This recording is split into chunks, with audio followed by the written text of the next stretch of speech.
Okay, stop me if you've heard this one before.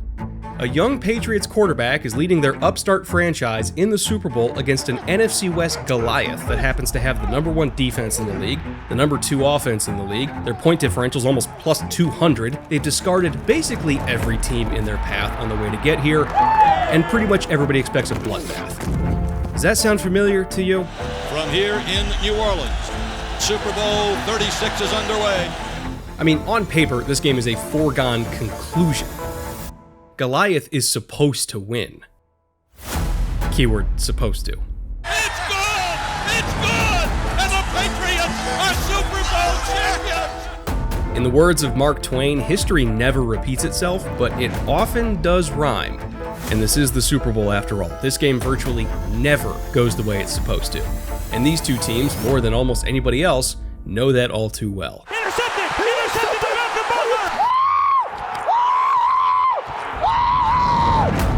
100 football players are about to walk onto that field next week and play one more game. Just 60 more minutes that will define the rest of their lives.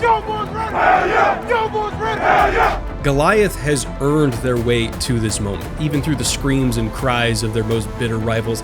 That much is true. They deserve to be here. And yet, whenever the Patriots are involved, for better or for worse, Goliath tends to have a tough time handling David. Now throws it deep downfield, wide open Tyree, who makes the catch at the 23-yard line. What a play by Manning! History is littered with Super Bowl champions that nobody believed in. The underdogs that had a puncher's chance at victory and landed it. He is going deep and is it a touchdown? It is touchdown! Well, not how we drew it up, but it worked. Great throw. Time will tell if these upstarts from New England will match the accomplishments of their forebears, but at least on paper, You want to talk defense? this matchup is way closer than you think it is. Hey, I know you feel it. I'm out to play. The path to victory for Seattle is an obvious one. They are an outrageously talented team, and on most Sundays, they're going to be the more talented team on the field and probably win in an avalanche. We saw that all season long. It is number 11, Jackson Smith-Njigba. But there is still a hidden path to victory for New England here, and I know that path exists because we've literally seen it on tape. All of the elements that we know work against Seattle, both offensively and defensively, have been demonstrated multiple times over this season.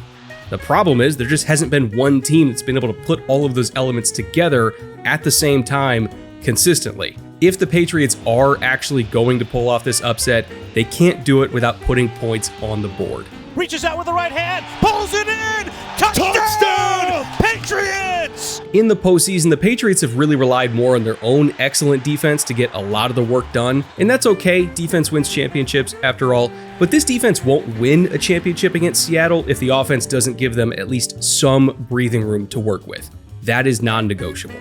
Now, knowing that, it is highly unlikely that the Patriots are just going to be able to pass protect in this game. Their rookie left tackle struggled since he got injured.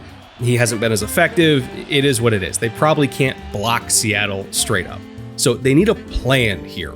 Or more accurately, they need to look at what things have hurt Seattle in the past and try to build their game plan out of those elements. We're going to start here by looking at the ground game and what makes Seattle's run defense so special, because once you understand that, you'll have a better understanding of how teams have run the ball on them in the past. Hey, 5 on me, 5 on 3, 1, 2, 3. Everyone knows by now that Seattle has a human wall up front. I mean, if you love defensive tackle play, you've come to the right game because both of these teams are excellent on the interior. But what most fans might not realize is that the Great Wall of Seattle doesn't win with raw size and power. Instead, they dominate the run with angles and alignment. That might not make sense at first when you hear it, but just stick with me here. The identity of this unit is that they can do the same dirty work with small people that other teams need big people to do. That is their main advantage. Typically, most people would just look at it and say it's a lighter grouping, but they are really able to impose their will and dictate the terms, and it's why they're arguably, the best defense in the league. This Seattle defense plays in either nickel or dime personnel over 90% of the time combined. It doesn't even matter what personnel grouping the offense is in. It doesn't matter if they have 3 receivers on the field or a fullback or a jumbo tackle, whatever the offense is doing, Seattle doesn't care. They're either going to be in nickel or they're going to be in dime. And the only reason that works is because they have Byron Murphy. He essentially plays the nose tackle role for this team, even though he's just barely over 300 pounds, which sounds odd because you think of most nose tackle body types. They're like 330, 340. Think like Vince Wilfork, Vita Vea. 306 is not a typical nose tackle, but Murphy gets away with being one of the best nose tackles in the NFL at just 306 because, again, he doesn't win with size and power, even though he does have power. He wins with alignment and technique. And the fact that he can win through his alignment and technique means that the rest of the defense can kind of orbit around him and play as fast as they do. Take this play against the Colts as an example of how all of this works. From nickel personnel, the Hawks are in a 2-deep structure against a 2-back look from the Colts, which doesn't actually have a fullback on the field. It's just 2 running backs with one of those running backs, Jonathan Taylor, lined up as a fullback. This is what most offensive coaches call pony personnel, by the way. So it's a 2-back pistol look. They can call any kind of run they want from here. The tight end's off the line of scrimmage, so he can insert anywhere. Jonathan Taylor, again, is playing fullback. I mean, this whole thing is nuts. You have no idea what kind of run is coming or what gap it's going to be in. But the Hawks are confident they can defend it no matter what because they have Byron Murphy as their force multiplier inside. All we got to do, go out there, dominate, and be us, bro. Be us, man. You've heard of D-line techniques before, wide 9, 3 technique, 5 technique, all that. These technique numbers for a defensive lineman are literally just telling you where they're lined up in the front, essentially. And for Murphy specifically, over half of his snaps this season were either head up on the guard, which is referred to as a 2 technique, or he was lined up as a 2-eye, meaning 2 inside, like he is here. And again, that just means that he's aligned on the guard's inside shoulder. 2-eye technique. Understood? Now, this detail is very important because if he were lined up as a traditional shade nose here, meaning he would be lined up on the center's shoulder instead of on the guard's shoulder, it would be an entirely different story for how this run would be blocked up. Reminder, they stopped the run with angles and technique, not with size. So using this alignment to change how the run gets blocked is critical. Come on, boys! Let's go! Let's go! Okay! This is an outside zone call here from the Colts, and they're just running Taylor out to the flat as a decoy, by the way. Don't really pay attention to him here. He has nothing to do with these blocking angles. They're just trying to use him and his gravity to pull these linebackers with him. But what makes this play work for Seattle is that if he were a nose shade over the shoulder of the center, it would be the center's responsibility to jam up Murphy first on his combo block. I'll show an example of that kind of block on screen now against a more traditional nose tackle alignment. Against a traditional nose, you do this kind of combo block to give the backside guard a little bit of help so that he has time and a proper angle to come around and take over that block, which at that point the center can get to the second level and pick off a linebacker. That kind of combo block in the backside A gap is what the Shanahan coaching tree calls an A block, and it's one of the most fundamental blocks for any outside zone run. But going back to the Colts example, because Murphy is in a 2-eye here instead of in that shade alignment, it's not really realistic for the center to go all the way back there and lend a hand on that A block and then try to get back to his landmark on the front side to pick off Ernest Jones. That's just too much to ask for a center to work against the flow of the play like that. So at that point, the blocking call is going to change because of Murphy's alignment. And now, instead of Quentin Nelson getting a double team on Murphy, he's expected to handle Murphy one-on-one, while the center and the right guard will work together to combo block Jaron Reed all the way over on the front side, because that works more with the flow of the play. This is just how the math and the angles work for outside zone, but Murphy still has an advantage in that one-on-one against Nelson because he's lined up on Nelson's inside shoulder, in the direction of where the run is going, by the way. So Nelson has to find a way to still try to beat Murphy to the front side and wall him off, but that's a lot easier said than done. Let's go. Let's keep attacking. Keep attacking. Murphy wins violently and gets to Nelson's front side shoulder. Eamon Worry is kept clean, Ernest Jones is kept clean, and Reed is holding up against the double on the other side as well. And by the time the running back gets to the line of scrimmage, both the center and the guard just let Reed go because of a miscommunication. Again, they kind of got forced into an awkward block there by the alignment.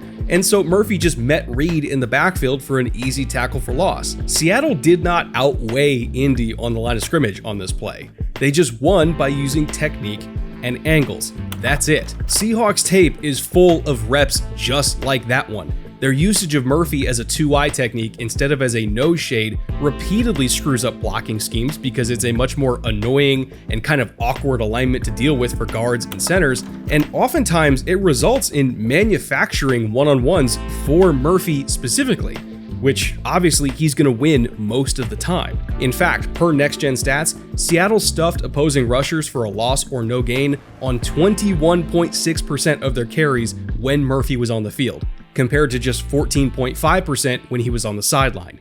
That is how impactful he is. Young boys ready! Hell yeah! Young boys ready! Hell yeah! So taking a step back here, Seattle has arguably the best run defense in the league because, well, they have arguably the best platoon of interior defensive linemen in the league, other than, ironically, New England. So to me, the question really is, what can the Patriots do to crack that wall? Is it even possible for them to run in between the tackles on this team? And honestly, I don't think it is. I really don't think they're going to be able to get through that wall. But they might be able to go around it. And to do that, they just have to use, well, angles and alignment. One of the only rushing concepts that had any sort of success against Seattle this year, at least by EPA per play, were pin and pull concepts. Whether it's crack toss, G lead, or anything else in that bucket, if the Patriots can use condensed splits with their receivers or tight ends to pin these Seattle edges in place, while then pulling offensive linemen out and around to the edges to go around that wall on the inside, New England does have a legitimate shot of busting off a few big runs. Not a lot of big runs, mind you, but a few. And a few might just be enough. I mean, hell, Tampa Bay got not just 1, but 2 touchdowns doing it against Seattle earlier this year in one of the only games that the Hawks lost all season long. So we know it can work. 5, 3, 2, 1. It's a touchdown, Tampa Bay. Plus, there's the added surprise element here that New England has called fewer than 25 of these types of runs all season long as well. It's something they really haven't put on tape at all. So if there was ever a time for them to break tendency and try to go around rather than through, this game would be it. And the rookie takes it home for the touchdown. All right, so we have something we can point to that gives the Patriots some hope on the ground. What about through the air? If I'm an offensive coordinator, let's say I'm Josh McDaniels, and I have to figure out a way to throw the ball in Seattle, the first, second, and third thing in my game plan is just the same sentence repeated 3 times. Stay the hell away from Nick Emenworry. And incomplete, broken up beautifully, Emenworry. If you somehow haven't watched him play yet, Emenworry is basically a unicorn. He is a linebacker in a safety body that can cover like a corner, and he plays all of those positions. He has about 200 snaps at linebacker this year, well over 500 snaps at nickel, about 300 snaps at corner, and the reason he does all of that is because he can do all of that. He is the ultimate Swiss Army knife. He has the strength to take on blocks and play the run as a true linebacker, while also having the athleticism and the pure burst as a zone defender to make plays on the ball that almost seem impossible in coverage. And it's incomplete. And then as a man defender, I mean, he's already one of the best in the entire NFL. You can put him on tight ends like Trey McBride, and he will completely erase them with his size and physicality. I mean, I'm not exaggerating here when I say that he is already one of the most impressive defensive players in the NFL at any position. And he, along with Byron Murphy, is one of the main reasons why they can play so much nickel and dime. You don't get to do that without having a generational talent on your team. And Emenworry, he sure looks like one of those. Do you have any doubt that you guys have the best defense in the NFL?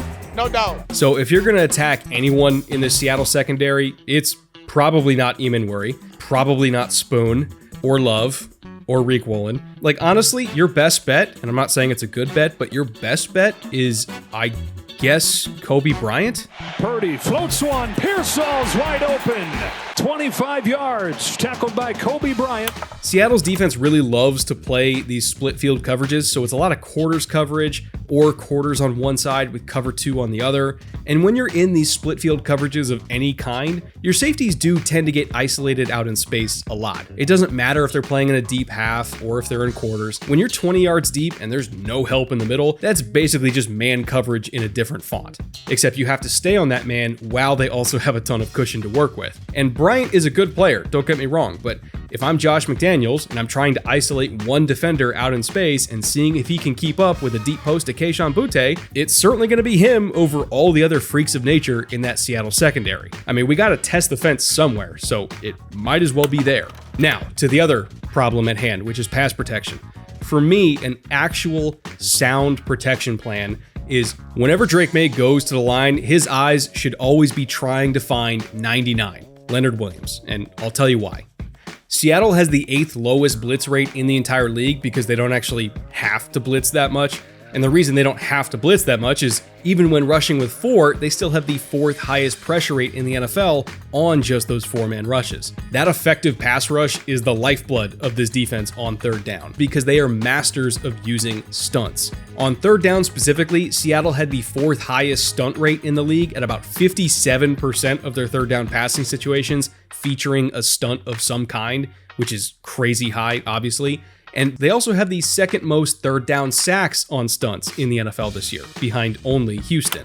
They are so good and so well coached on how to disrupt protection schemes with penetration to create these little cracks in the armor. And then they bring loopers around to exploit those cracks and open up even bigger seams for those initial penetrators to take advantage of. That being said, here's the kicker. Even though Seattle is really good at winning on those stunts, they kind of have to be. Because when they don't use stunts, they actually turn into a below average 4-man rush. If you look at every team in the NFL on just 4-man rushes with a stunt, Seattle's defensive line group was 9th in the NFL in pressure rate. But on 4-man rushes without a stunt, they were 19th. They rely a lot on those stunts to get the pressure that makes their defense work. So to me, the equation for the Patriots is find my indicators for when a stunt is coming and adjust either my protection techniques or slide that way to handle it and challenge the Seahawks defensive line to beat me any other way. Kyler swallowed up, takes the sack. It's easier said than done, I know, but it is possible. And the major tendency that New England should plan for is where Leonard Williams is lined up. Williams ran more stunts than any other Seahawk this year, and the majority of those stunts were when he was lined up as a 4-eye technique or wider, meaning on the inside shoulder of the offensive tackle or even further out than that. The wider Williams is, the better an indicator it is that he's going to be stunting in some way. And statistically, at least, we also know which kind of stunt that alignment is signaling. Most coaches call it a TE game, TE standing for tackle end. The tackle penetrates first and the end loops inside around him. And just as an example, with how experienced Sean McVay is against this Mike Macdonald defense at this point, we saw the Rams pick up on that exact tendency in the NFC Championship game. And by the time we got to the second quarter, LA knew when and how 99 was stunting with remarkable accuracy. And they made him pay dearly for it. We'll start with this 2nd and 6 play right at the start of the second quarter. Williams is lined up as a 5 technique here, clearly in a pass rush stance, with Uchenna Nwosu way out there as a wide 9. And this wide alignment from Nwosu specifically baits out a wider pass set from Rams left tackle Alaric Jackson. That is by design. They want him setting as wide as possible so that the B gap opens up a little bit more for Williams to execute his stunt. And speaking of Williams, he is once again tasked with being the penetrator on this TE stunt, so he's baiting out the hands of the left guard and then swiping those away, and then he's doing his best to both get the guard's hips turned vertically while also getting into the right shoulder of the left tackle so he can't recover and pick him up either. It's all about alignment setting up the disruption and the penetration here. Williams is just trying to draw attention for Nwosu to loop back inside around all of that chaos for a clean hit on Stafford. The guard can't peel off and pick up Nwosu because the tackle took a wide pass set, so he's also not in position to pick up Williams, so they both stick to Williams, and Nwosu just gets a clean run through. But luckily for the Rams, Stafford did get the ball out fast. It was a successful play for the Rams, but they did learn from that rep. They knew that Mike Macdonald knew that it worked, so they expected that tendency to continue. And boy, did it ever. For the rest of the second quarter, Williams kept lining up wide on passing downs to set up those stunts, but unlike that rep where they allowed that pressure earlier in the quarter, the Rams adjusted the sets that Alaric Jackson and Steve Avila were taking in pass protection so that those stunts would not hurt them anymore. And that, to me, is what the Patriots can learn from. 4 minutes to go in the second quarter now, it's a 2nd and 8, and you can see Williams in that same alignment, but this time with DeMarcus Lawrence right next to him. Alaric Jackson's set this time does go wide at first, but you can see it curl back and become more vertical. He's trying to keep this gap between himself and Avila tighter so that he can then work back inside and pick up Williams on the stunt if need be. And at the same time, Avila is attacking Williams and trying to force him to go even wider so that Alaric can more easily get back inside of his vertical plane. You've heard of rush lane integrity for a pass rush. Well, this is lane integrity for pass protection. We saw it again with just over a minute to go in the first half, this time on the right side of the offensive line. They aggressively attacked that stunt and shut it down over there because they saw it coming a mile away. And even though the Rams didn't make the catch because they broke the golden rule and threw it Nick Emanwari for some reason, this was still a good pass protection rep. And then on the very next play, the left side of the Rams line shut it down again on 3rd and 5, as the Rams once again threw it Nick Emanwari again for some reason. I really don't know how many times I need to stress this. You should not target Nick Emanwari. But anyway, moving on. Throughout the entire regular season and playoffs leading up to the conference championship game, every single time Leonard Williams was in a 4-man rush and he was stunting, his pressure percentage was like 19%. It was absurdly high, especially for a defensive tackle. That's top tier stuff.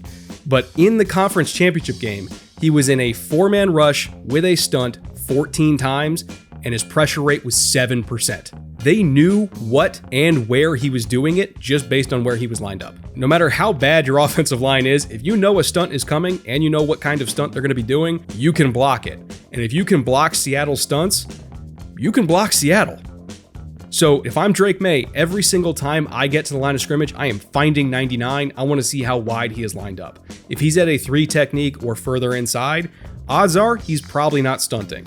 But if he's at a 4-eye or wider, my radar's going off, I'm expecting a stunt, and more importantly, I have a pretty good idea of what that stunt's going to be, and I'm going to have a plan to protect against that. Touchdown, Patriots! So there's a real path here, though if they want to survive to the end of that path, there is a rather large dragon that still has to be slain along the way. And I think you know who I'm talking about. Jackson Smith-Njigba has been an explosion waiting to happen. Are you kidding me? Ball is caught! Touchdown! Seahawks single coverage. You guys know better than that. You've got to get somebody on number 11. I am not exaggerating even a little bit when I say this. The entire Seahawks offense is built to manufacture one-on-ones for Jackson Smith-Njigba. That's pretty much all they care about. If they can get him a real one-on-one more than 10 times in a game, they basically win. That's what the numbers say. Bro, we could not stop him. So when you're seeing them repeatedly punish spot drop zone over and over and over again, it's because they're trying to bait you into playing man. If you play man and you leave that demon one-on-one, you're game over. Thanks for playing. You have nobody that can cover him. I don't care if you have an all-pro corner. It really doesn't matter. Like, every weapon on Seattle is coverable. JSN is not. I just don't know how you lose track of JSN. So that is rule number 1 here. Play zone. And if you're good at playing zone, you can survive. If you can't play zone and you feel like you're forced into playing man, see you next season. That's really what we're looking at here. So let's start with how the Seahawks beat zone so they can bait teams into playing man, and the rest of this will make a lot more sense. Let's go spin the block. Let's go do something crazy, huh? Beyond just having arguably the best receiver on planet Earth, the signature identity for this Hawks passing game is they do something that very few modern NFL offenses do. They throw the ball from under center without using play action. If you look at teams like the Giants, the Colts, the Falcons, the Ravens, or even the Bucks and Lions, whenever those teams are under center and they throw the ball, virtually every single one of those under center passes is off play action. There's going to be a ball fake of some kind. There's going to be a long developing route deep down the field. I mean, for most teams, that's why you use play action in the first place, to slow down the pass rush, make the defensive line and linebackers have to respect the run, and that's going to buy you time to attack down the field. But the Seahawks don't do that, or at least relatively speaking, they don't do it as much as everybody else does. A notable chunk of the Seattle passing game from under center are traditional drop back passes, which you don't see that often anymore. Only the Niners this year did it more than Seattle. And what's key here is just how good Sam Darnold actually is at these traditional under center drop back passes.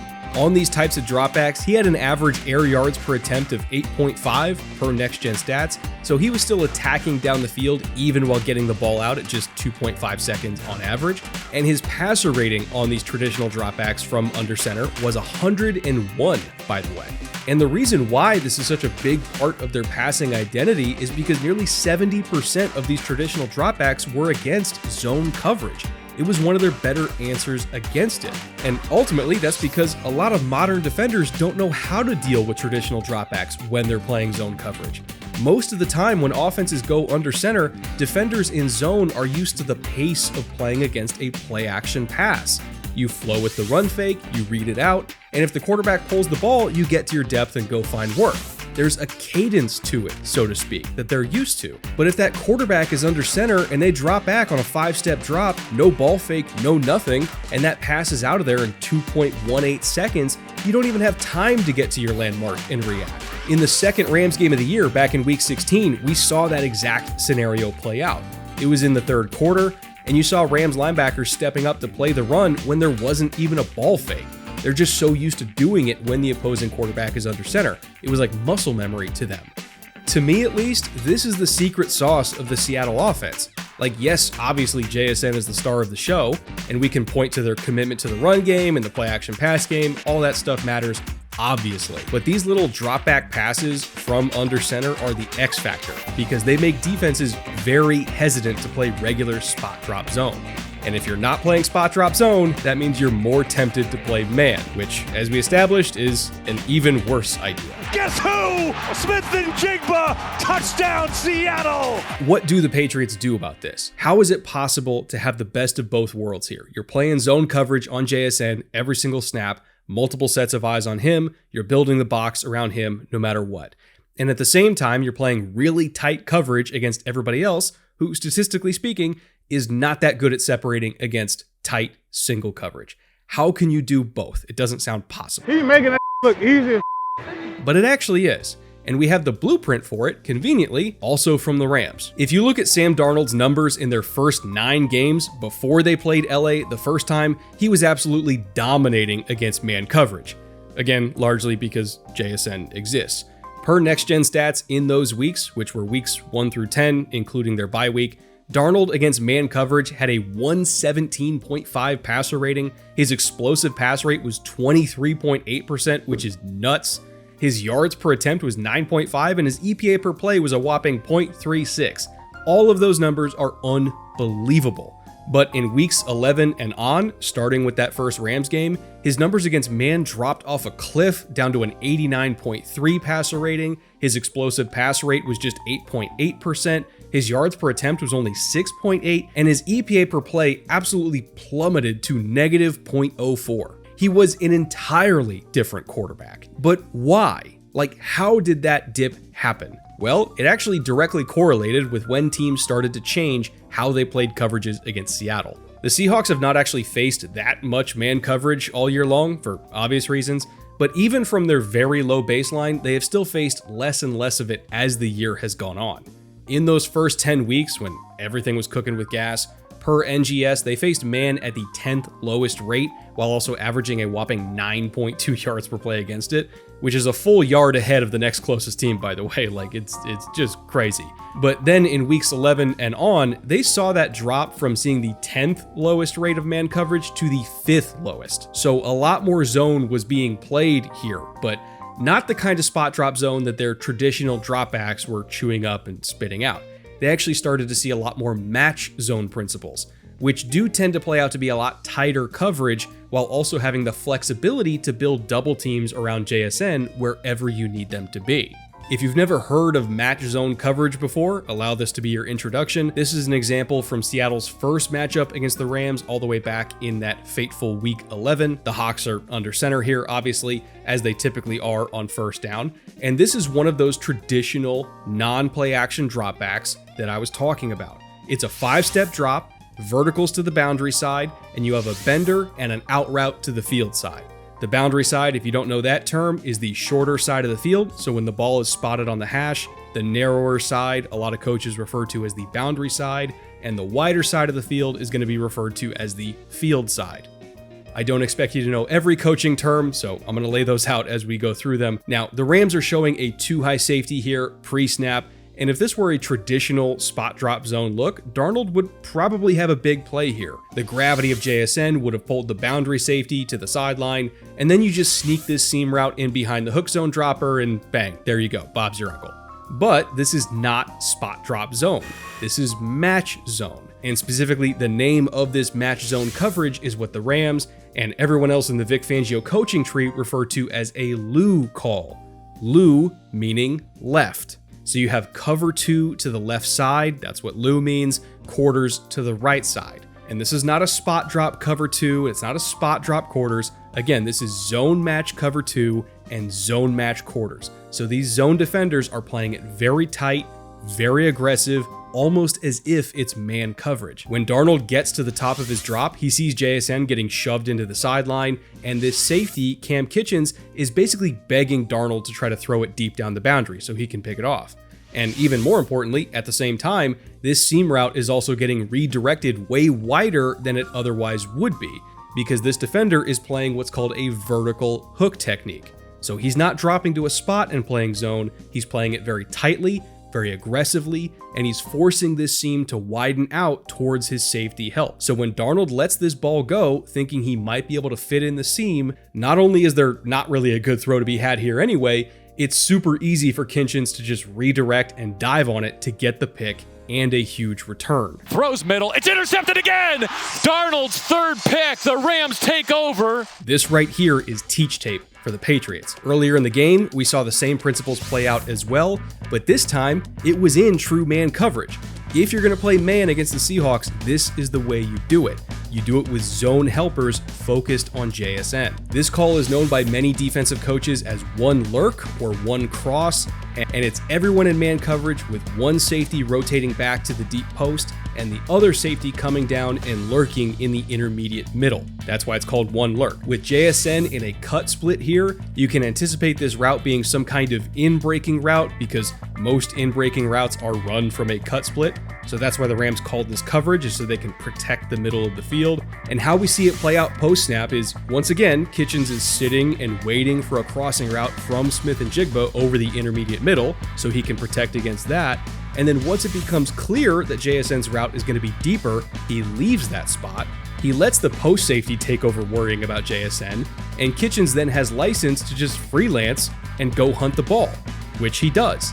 The Rams picked off Darnold multiple times in this game by playing either tight zone match principles or by playing man with zone helpers. These are the kinds of coverages that work against the Seahawks. It's not about playing zone coverage or man coverage, it's about playing man with zone principles or playing zone with man principles. That is what the Rams figured out, and that's what several other teams that played Seattle after the Rams also figured out. It's intercepted at the 35, going the other way down the right sideline. Cameron Kitchens shouldered out by Darnold. If you take away true one-on-ones from Jackson Smith-Njigba and you make Seattle beat tight coverage with their other weapons, things can get kind of hairy for them. And I'm not saying that Darnold is bad, and I'm not saying that the other receivers are bad. I'm just saying that they're not JSN. And when Darnold is trying to push the ball to somebody other than JSN against man coverage, it's just not as effective. It is what it is. So ultimately, if I'm New England and I'm building my game plan, it's doing more of what these other teams have already proven to work.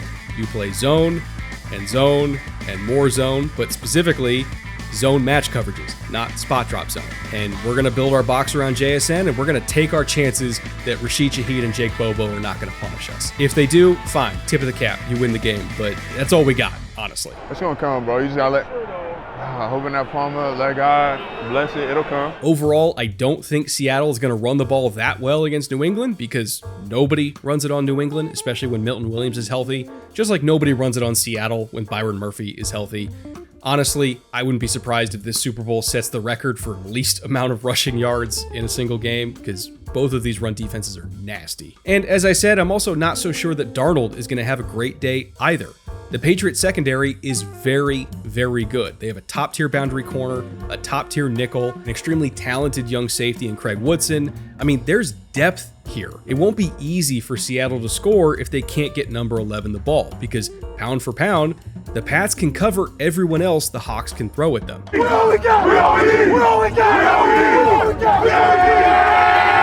I truly do not think there's going to be a lot of points scored in this game, like by anybody. Now, I still think Seattle's going to win, but not by a lot, by 4 at most, and I don't think either team is going to score more than 21.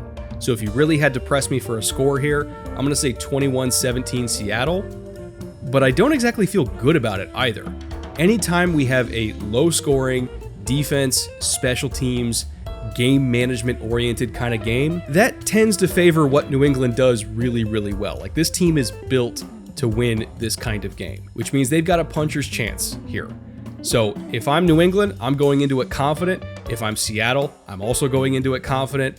All I know for sure is we're going to see a really, really damn good game, which for me as a neutral fan is all I care about. It's our first them, man. Ain't nobody like us. Let's go. Let's go, 12. Let's go. Thank you for watching once again, wherever you happen to be watching and listening. Before you go, I want to get your score prediction in the comments below. I want to see if anybody actually gets this right. Again, no edits allowed. Put your final score prediction and winner prediction in the comments below, and we'll see if any of you get it right. Thank you once again for watching, and I hope you enjoy the game.